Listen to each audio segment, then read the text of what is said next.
আফগানিস্তানের অবস্থা কি বাংলাদেশের মতোই নাকি? চ্যাম্পিয়ন্স ট্রফিতে আমাদের প্রথম ম্যাচে ভারতের কাছে বাংলাদেশ হেরে গেছে 6 উইকেটে। আর আফগানিস্তান নিজেদের প্রথম ম্যাচে দক্ষিণ আফ্রিকার কাছে হারলো 107 রানে। দুইটাই অনেক বড় ব্যবধান। বাংলাদেশ আফগানিস্তান দুইটা আলাদা গ্রুপে রয়েছে, এই জন্য আমি যে তাদেরকে মেলাচ্ছি ব্যাপারটা তেমন নয়, মেলাচ্ছে অন্য একটা কারণে। আমাদের ক্যাপ্টেন নাজমুল হাসান শান্ত চ্যাম্পিয়ন্স ট্রফির আগে বলেছিলেন যে এইবারে চ্যাম্পিয়ন্স ট্রফি জয়ের টার্গেট নিয়েই তারা খেলতে যাচ্ছেন। সেইখানে প্রথম ম্যাচে এরকম ডিজাস্টার হয়ে যাওয়াটা মোটেই তার সেই প্রতিশ্রুতির সঙ্গে সঙ্গতিপূর্ণ নয়। আফগানিস্তানের ক্যাপ্টেন হাশমতুল্লাহ শহীদী তিনিও তো এই চ্যাম্পিয়ন্স ট্রফির প্রথম ম্যাচের আগে বলেছিলেন যে টুর্নামেন্টে তারা শুধু অংশগ্রহণ করার জন্য যাচ্ছেন না, টুর্নামেন্ট জেতার জন্য যাচ্ছেন। এবং যেহেতু আইসিসি ইভেন্টে লাস্ট যে হয়েছে 2024 টি-20 ওয়ার্ল্ড কাপ, সেইখানে তারা সেমিফাইনালে গিয়েছে, সো এইবার তারা শিরোপা জয়ের টার্গেট কেন করবে না?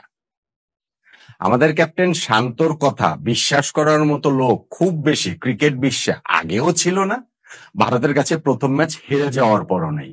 কিন্তু আফগানিস্তান যে এবারে টুর্নামেন্টে একটা অঘটন ঘটিয়ে দিতে পারে সেইটা বিশ্বাস করার মতো অনেক লোক, অনেক এক্সপার্ট, অনেকেই কিন্তু এইখানটাতে রয়েছেন। এমনকি সাউথ আফ্রিকার কাছে প্রথম ম্যাচে তারা এরকম বিধ্বস্ত হয়ে যাওয়ার পরও আফগানরা ঘুরে দাঁড়াতে পারবেই না এমনটা মনে হয় না। তাদের পক্ষে ঘুরে দাঁড়ানো সম্ভব। আমি বলছি না আফগানিস্তান শিরোপা জিতবে, কিন্তু আমি বলছি তাদের পক্ষে ঘুরে দাঁড়ানো সম্ভব, তাদের পক্ষে সেমিফাইনালে কোয়ালিফাই করাটা স্টিল পসিবল।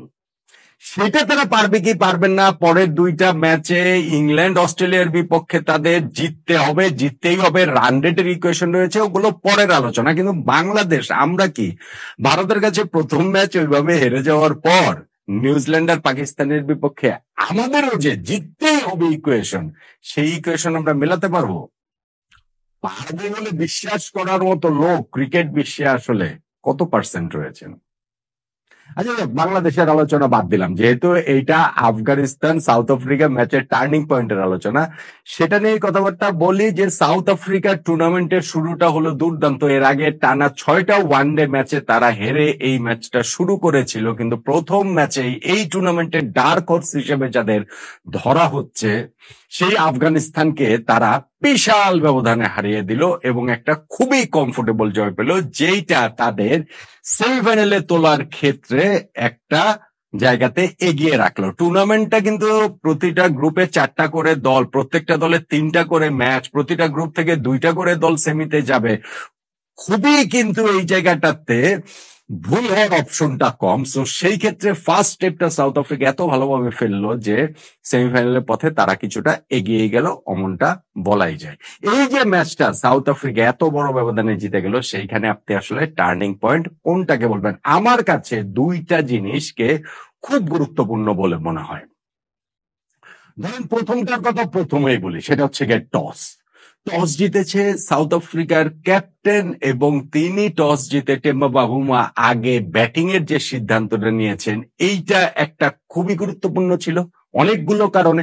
সাউথ আফ্রিকা শুধুমাত্র 315 রান করেছে সেই কারণেই নয়, আফগানিস্তান রান চেস করাতে দুর্বল সেটা আমরা জানি। তাদের ক্রিকেট হিস্ট্রিতেই 300 রান চেস করে জয়ের কোনো রেকর্ড নেই।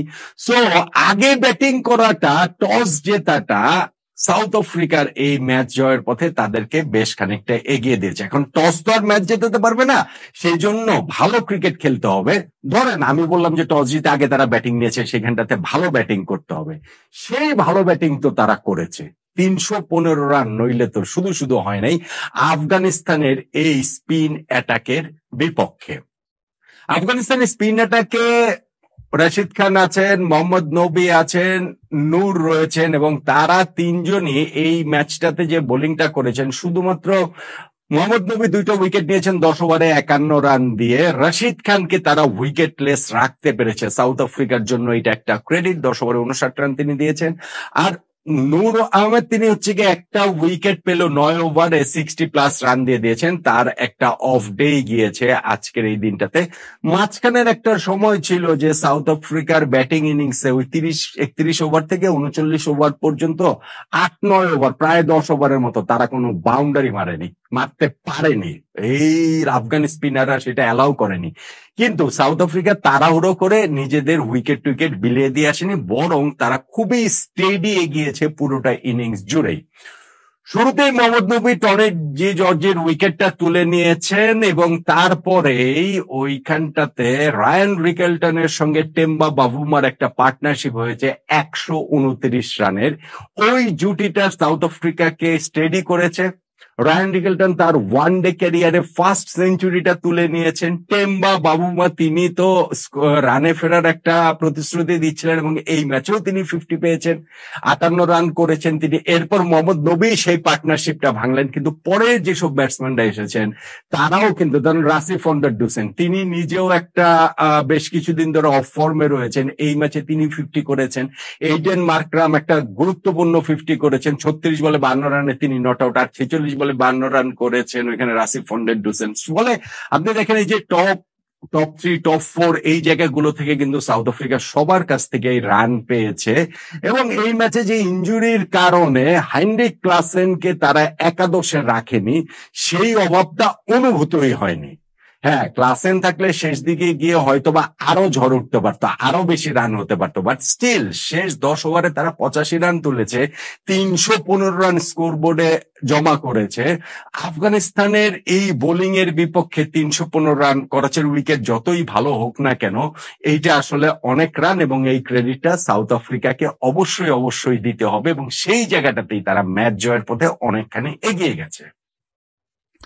316 রান করে ম্যাচ জিততে হবে। আফগানিস্তান ম্যাচ জিততে হলে সবচেয়ে বেশি তারা কাদের উপরে নির্ভর করে, ব্যাটিং লাইন আপটাতে ওভারঅল কাদের উপরে সবচেয়ে বেশি নির্ভর করে, তারা দুই ওপেনার ইব্রাহিম জাদরান এবং রামানুল্লাহ গুরবাজ। এই দুই ওপেনারের উপরে আফগানিস্তানের ব্যাটিং অনেকখানি নির্ভরশীল। আমরা যে গত দুইটা আইসিসি ইভেন্টের কথা বলছি, 2023 ওয়ানডে ওয়ার্ল্ড কাপের ওইখানটাতে এই দুইজন রেগুলার স্টার্টটা এনে দিয়েছেন, যেই কারণেই কিন্তু আফগানিস্তানের ওই ড্রিম রানটা ছিল। এই ম্যাচে তারা সেইটা তাদের কাছ থেকে প্রত্যাশিত ছিল, সাউথ আফ্রিকার বোলাররা স্পেশালি পেস বোলাররা সেটা আসলে অ্যালাউই করেনি।